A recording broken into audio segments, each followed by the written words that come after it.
Hello, Maura O'Cronin here again. Welcome to the second segment of Galway Early Music's celebration of Early Music Day 2020. Dr. Jacopo Bisagni is a lecturer in the Classics Department at the National University of Ireland, Galway. He is also a specialist in Old Irish and a musician. He has a special interest in medieval music and in medieval wind instruments. From his home, he presents the instrumental music from Paris BN Fr844, the King's Manuscript, or the King's Songbook, on a variety of medieval wind instruments.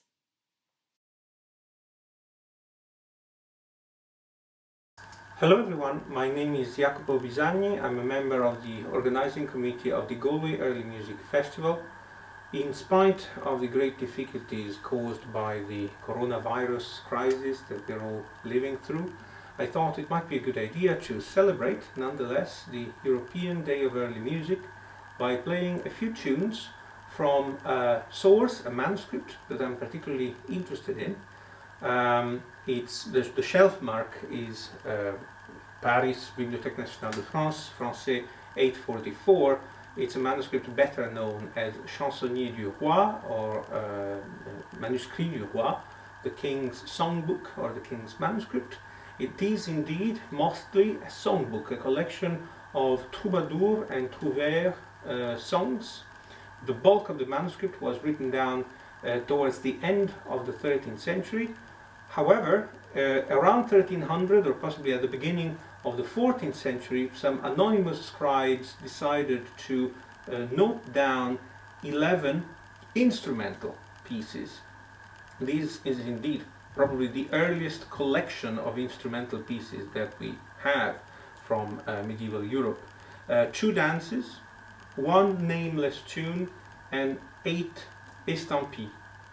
And so what's an estampis? An estampis, long believed to be a type of music for dancing. In fact, there is a substantial amount of evidence to suggest that the estampis was a medieval piece of music to be enjoyed simply for listening. I'll give you an example of one of these 8 estampis. I'll give you an example of the 7th, la 7e estampis réal.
Now, one of the features of the way in which these estampis and other pieces have been written down is that although we have a pretty good idea of what the melody might have sounded like, of the structure of the music itself, there is absolutely no indication in these medieval scores of which instrument we are supposed to use. I'm using a selection of woodwinds. Of course, other instruments might be appropriate as well. For instance, a medieval viol, a viol. For the next piece, I'm actually going to play a traditional Corsican instrument. It's a horn flute called Pavana. It was carved from a goat horn. It is actually a traditional instrument that fits this kind of music particularly well, and it has a number of archaic features that fit medieval music very nicely. I'm going to play the sixth Estampille Royale.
Another feature of the way in which these estampilles were written down is that they're all written as monodic pieces.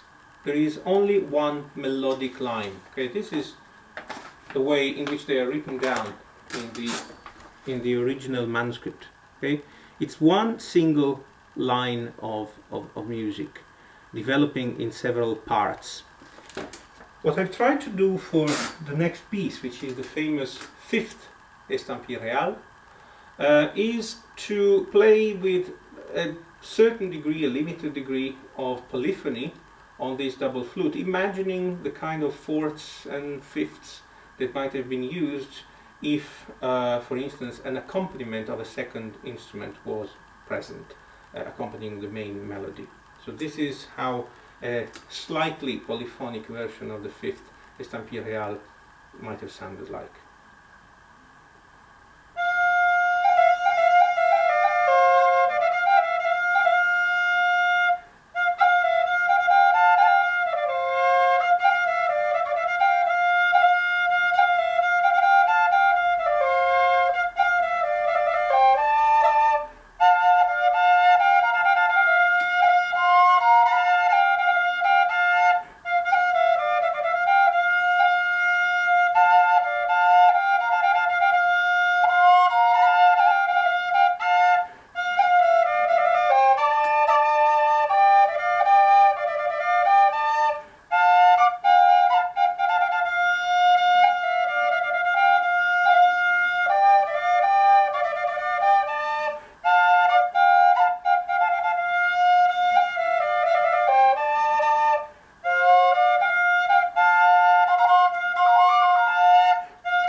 Now, two of the pieces found on the Manuscript du Roi are explicitly called dances.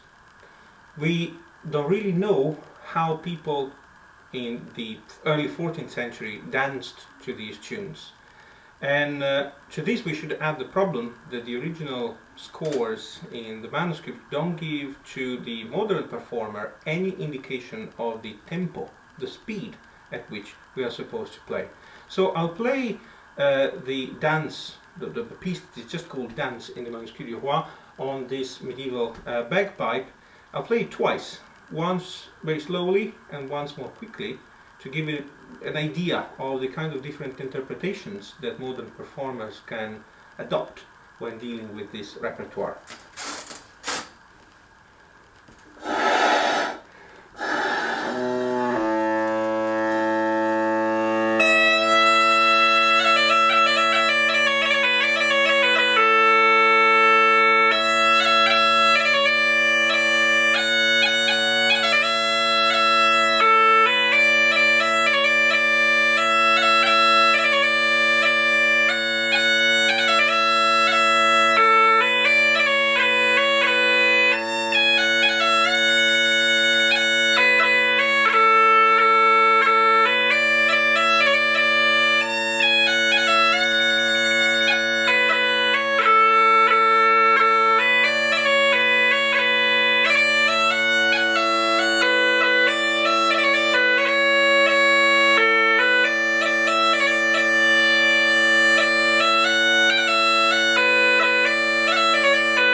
The last piece I'm going to play from the Manuscript du Roi is the other piece designated by means of the term dance. It's called Danse Réale, a royal dance. Again, just like for the previous dance, we really have no idea of how this dance would have been performed or the speed of it, so I will just give my own rendering of it. I'm going to play it on this little sopranino recorder, which is an fairly accurate replica of a real medieval recorder dating from the early part of the 14th century, which was discovered, I believe, in 2005 in an archaeological site in Tartu, in Estonia.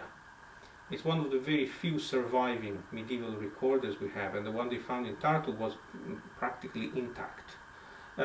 This is a replica recently made by Tim Cranmore in England. So this is my version of the royal dance from the Manuscript du Roi.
Thank you for listening, and I wish you a good European Day of Early Music.